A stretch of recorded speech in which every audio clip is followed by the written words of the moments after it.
these people booked a beatboxer. Like I was the only like there's a few bands that had like rappers and stuff. But I was only at the only like hip hop based act. So a lot of people were kind of a bit like, I don't know about this. You know what I mean?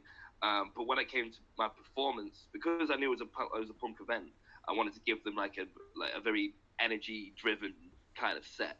So I even did like a cover of like a Doors song, like huge fan of Doors, you know, and Nice. it turned people's heads like instantly as soon as I started performing, and like so yeah, I mean um it's in terms of performances, it's like I have an opportunity to like kind of chameleon myself and like my personalities and stuff into what's going on.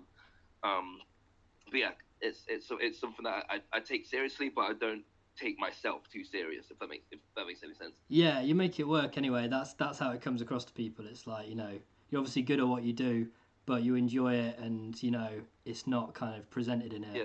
in a way that's like, oh, has to be very kind of formal. So yeah, I think that's definitely a strength. Mm. I know you got Yeah. like a lot of kind of musical interest and stuff. So like, how would you describe how those things come together? Like you say, you're interested in like psychedelic music, for example, and then you're obviously a hip hop head. I know we've Mm. talked a lot about hip hop taste and stuff like that. So like, is that all thrown into the kind of inspiration when it comes to that stuff? Or Yes. Yes. Totally.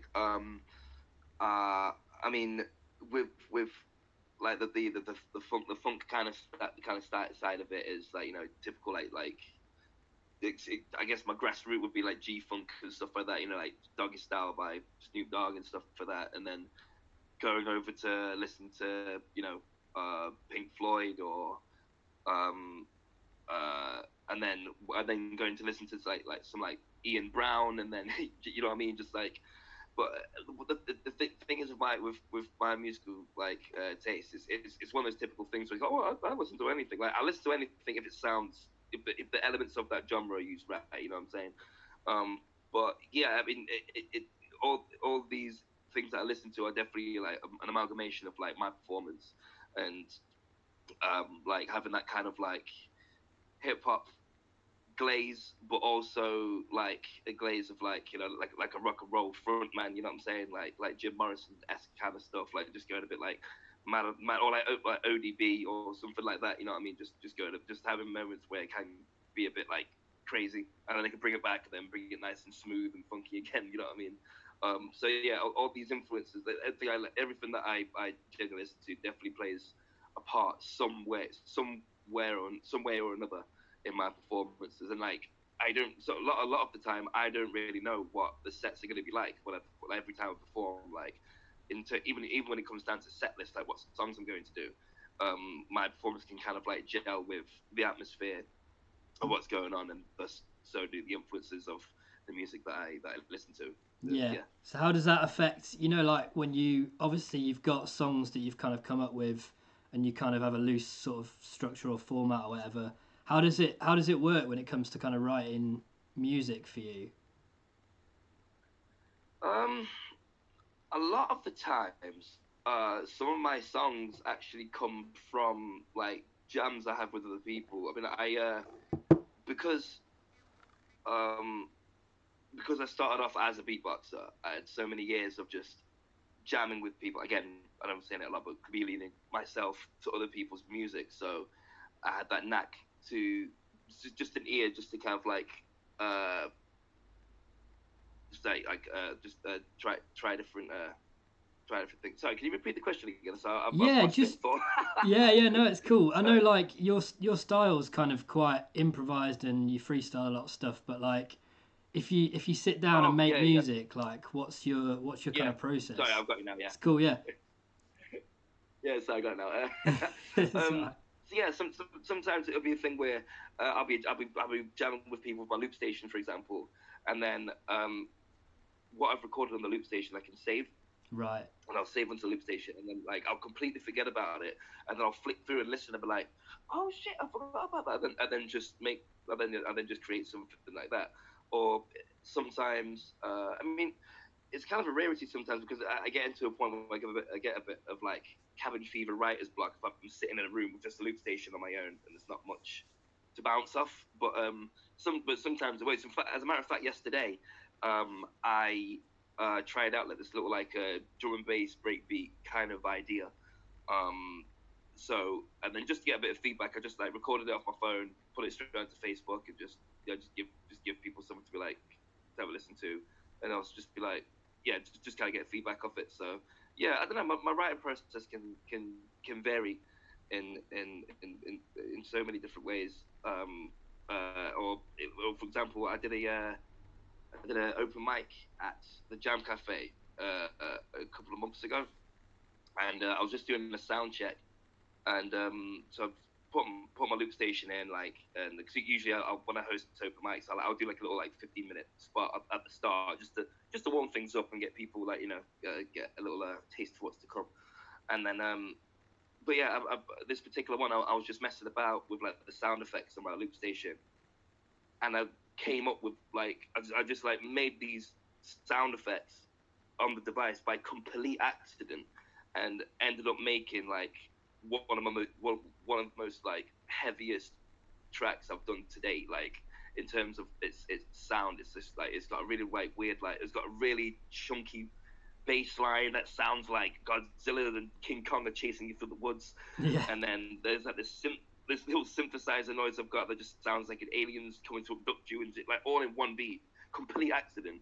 And then I thought, now this is a fluke. And then I got back home, I got back home, and then the next day I like set up my loop station, and I tried those sound effects out again, and it came out like just as good. So I was like, okay, this wasn't just like a random fluke.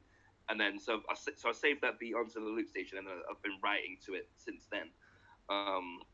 So yeah, there's so many different ways and formats that I can write, and I'm very grateful for that, because if I just was to have like just like one formula of a writing style, it might come a bit tame, or I might just be ending up doing the same things where as this.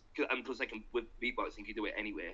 I can just get like a little idea, save it with like save like a little voice note, get my loop station out, and build from there. Yeah, you know what I mean? yeah. It sounds like it happens quite naturally, which is cool. You know, like stuff can just come from Yeah, places you don't expect it and stuff. So yeah, that's cool. yeah. In terms of like hip hop and rappers and stuff like that, like what are your influences there? Like who's your favorite kind of, you know, people in that kind of department? Favorite? Not saying not. I don't personally. I don't believe in like a number one rapper. No. I don't.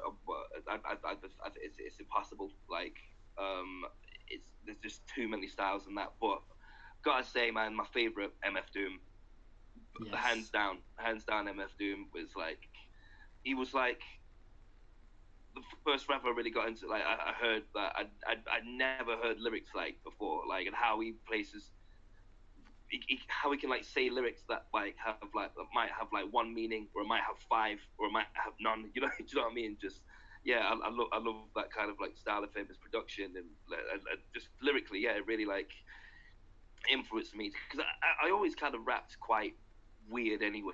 I Yeah. like to think like I always tried to rap. I always tried to be like the different kind of kind of artist, the one that kind of like still kind of like the like, and that's why I get turned into like people like ODB, Old Dirty Bastard, not necessarily a lyricist, but he's an energy, and that is kind of something that I've influenced in my lyrics as well. You know, oh man, like yeah, I'm just reading off the bat here.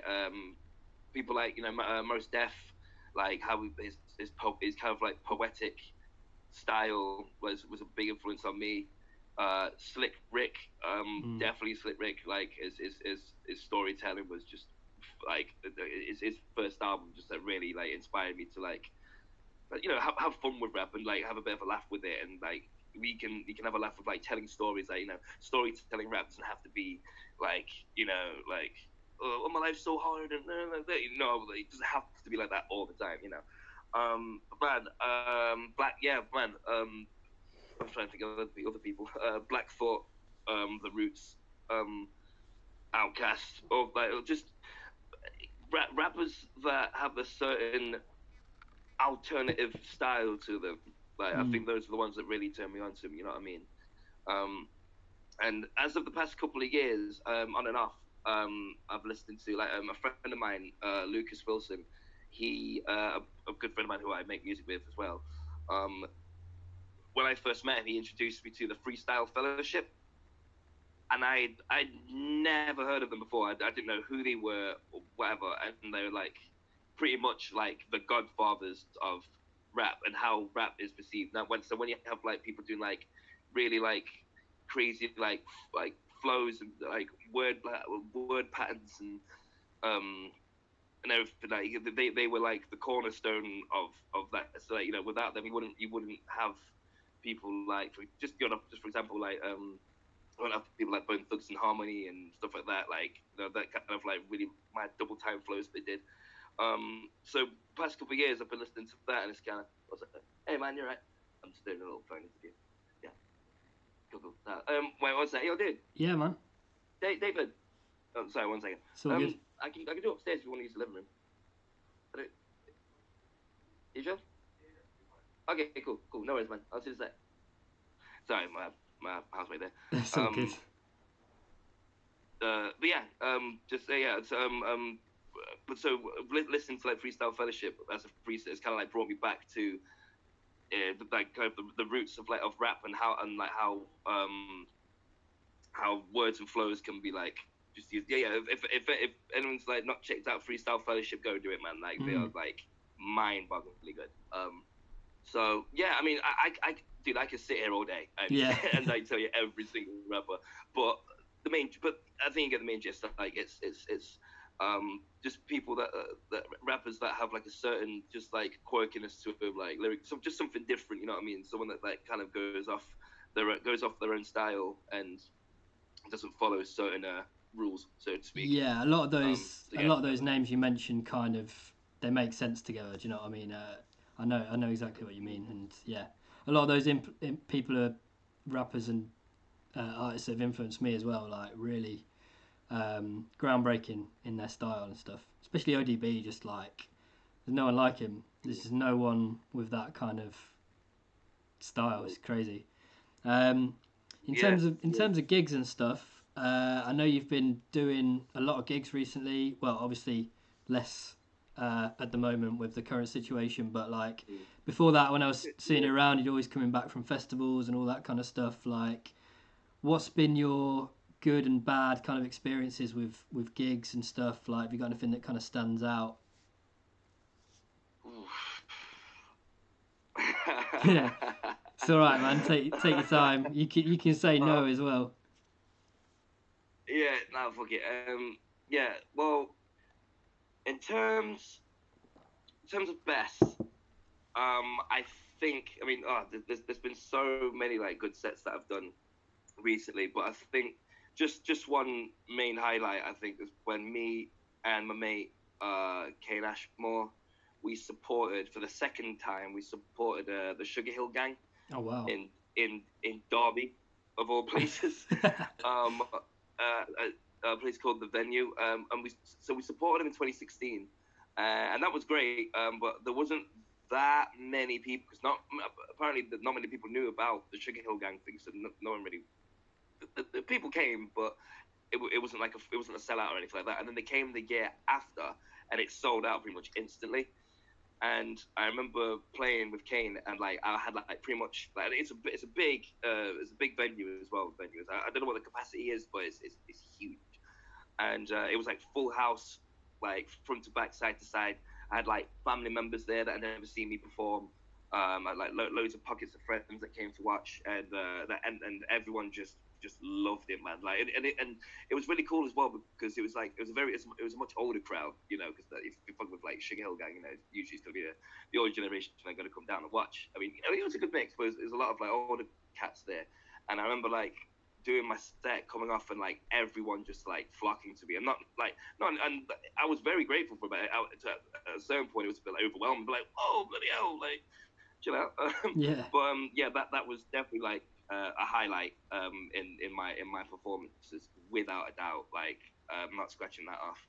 Um, What was Sugar Hill Gang Worst. like as well? You know what? Sorry. What was the Sugar Hill Gang like as well? Did they? What was their performance like? Was it good? Oh man, like they are masters of what they did and what they do. And it's very it's they're still very true to that old school rap performance. Like um like it was a thing. Like for example, like there's a point like between like every gap of the song, like gaps between every song, they'll be like, everybody make some noise, right, all the ladies, right, like every single like every chance they get you to make some noise, they make you do it. And a lot of people kind of like, oh, it's a bit repetitive though, isn't it? But it's like, no, but that's what they did. That's what it was like back then. You know what I mean? That's what the energy of like the 80s, party hit, like party rap kind of stuff. That's the kind of, it was so refreshing to see them still do that as opposed to trying to do things that's applicable nowadays. You know what I'm saying? Like, you couldn't really, I couldn't imagine the Sugar Hill Gang rapper on a trap beat or on a drill beat or No. something. It just wouldn't quite work, I don't think. So, but yeah, if they're incredibly fun live, definitely. Yeah, if anyone ever gets a chance to see them, yeah, make sure you do. Like, they're a lot of fun. Yeah, I'd love to. Um, And what yeah, about what about your kind of plans for the future now? So obviously, once all this kind of quarantine business is out of the way, what are your plans? You're going to be carrying on doing live shows. What else you got in the yes, pipeline? yes, definitely. Well, I've been thinking about it a lot, like really hard. Um, uh, and I remember like when the lockdown was happening, when it actually happened, and like all the gigs, all the festivals I've been doing have been cancelled or postponed or whatever. There was a part of me that was like, thank fuck for that, because like I'm not trying to um take anything for granted or like make light of a situation that's a bad one. You know what I mean? But at the same time, it was like I was looking at my calendar, looking at the stuff I had like lined up, as well as working, working full time at the bodega bar. That's kind of my bread and butter, as they say, as well as do workshops and gigs and stuff. There was a point where I looked at my calendar and I was like, right, I've got time to actually breathe, because I was looking at the stuff I had lined up and I was like, I'm on the way to actually burning myself out Yeah, pretty hard, if I wasn't careful. So with in terms of what's going to happen next, I want to like really just kind of prioritize myself now, and just it's like slowly but surely, you know what I mean? Like I'm still going to be doing shows, I'm still be doing workshops and hosting shows and open mics and stuff like that. But I really want to I've got an opportunity now to kind of like just spread things out a bit more now and make sure I give myself time to rest and relax, and because I'm one of those people that plans way ahead, and next thing like it'll go into the next month and I've got like something to do like every single day. Incredibly grateful for. I love being busy, but now I've been like, right now I want to try and just organize things a bit better now and a bit more smoothly, just on myself. And because I think I was saying this to my housemate a lot recently as well, because I feel like at the minute it's been like it's Motormouf and Alex Young. Do you know what I'm saying? There's like two sides, and and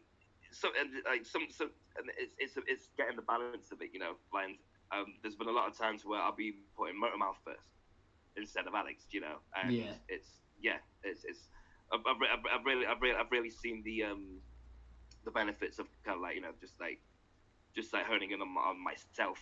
So yeah, once the quarantine's done, once this lockdown's done, I definitely want to get back on it, but I think I want to do some more recording as opposed to live performances in a minute. So yeah, I mean, and, it's one of those, because I'm known to say this kind of shit all the time, like, oh yeah, I want to chill out, I want to not do as many gigs, and the next thing you know, I'm like doing a gig in Aberdeen or something like that. You yeah, know what I yeah. mean? But yeah, I think from this, I want to get back on it, just have a bit more clarity to my craft. You know.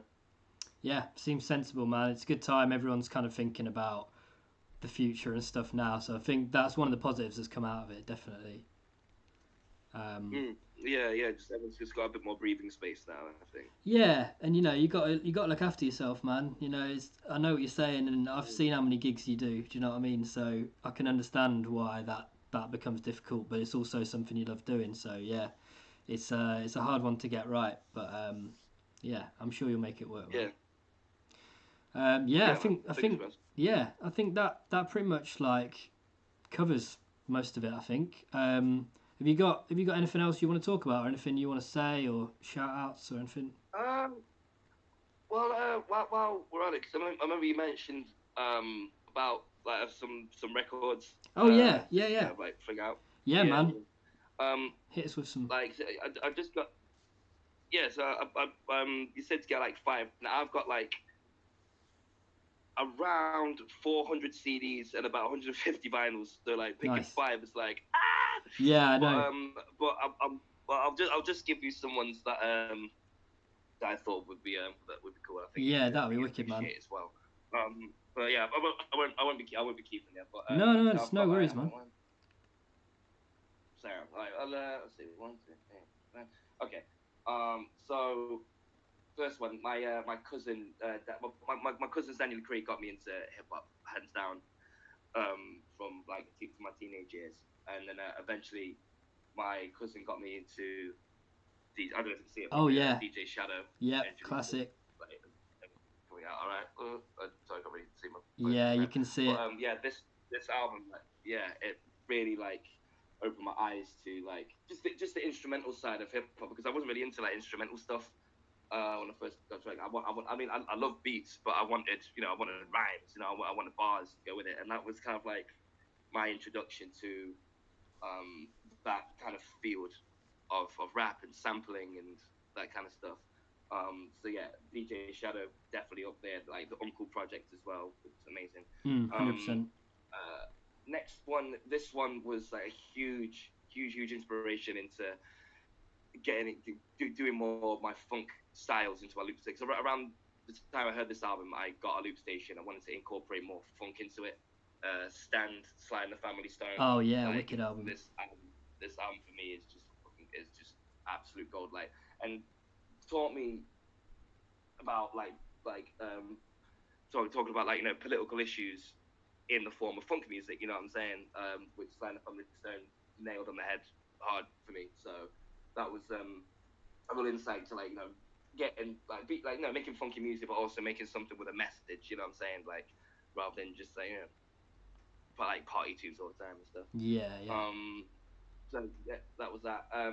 This one, definitely like a huge inspiration. Illadelph Half Life by the Roots. Yes. It was like the first rap album that I listened to, like that I understood about. Like that got me into more into like the jazz aspect of rap as well. I having a live band with MCs and beatboxers and stuff. Well, obviously the Razels in it as well, so that was like yeah, that was like a big flag in my inspiration, definitely. Um, Now there's a couple more for you, a couple more. Yeah, man. We were talking slightly about psychedelic rock Yeah. earlier, and I was getting heavily into like this, like 2014. Look, it was around actually when I started hanging out with Asa. Mm. Asa taught me loads about psych rock, and like he got me back into like listening to like the Doors and Hendrix and stuff like that, and then eventually my good friend Brendan, he found out that I was getting to like psychedelic rock and stuff. And, like I got heavily into like Tame Impala. Like I loved them. I still do. I still hold them. That was one of my favorite bands. And he was like, "Oh, you like Tame Impala? Cute." And then he introduced me to the 13th floor elevators, Oh, nice. Yeah. and this blew my absolute mind because when I first listened, I was like, "Ooh, it's a bit it's a bit crunchy, it's a bit raw." You know what I mean? I didn't quite get it at first, but yeah, then eventually it's like one of the first, if not the first album to coin the term psychedelic rock, apparently. Um, So and this was an inspiration for me, like my live performances to um when if you hear the vocalist, that he's got a very like wah kind of, so he was like the ODB of psych rock, you know Yeah. what I'm saying? That was kind of yeah, like just like a really good like understanding of psychedelic rock and like where it comes from and like where it is and where it is now, you know. And last and definitely not least, now I wouldn't say this is their best work, but it's my favorite work from them. 80 Aliens Outcast. Oh, Like wicked. Yeah. this this album is something else, man. Like it's it's just an album that's just got so much atmosphere to it. And it's quite, you know, like Andre 3000 is like really poetic. The beats are really like chill, um, and just yeah, some of the best like lyricism I've heard. Like, and just yeah, just a real big inspiration for me, and like and helped like me to see a certain artistic side of rap where you can be a bit more poetic and don't be afraid to try things that people won't. You know what I mean?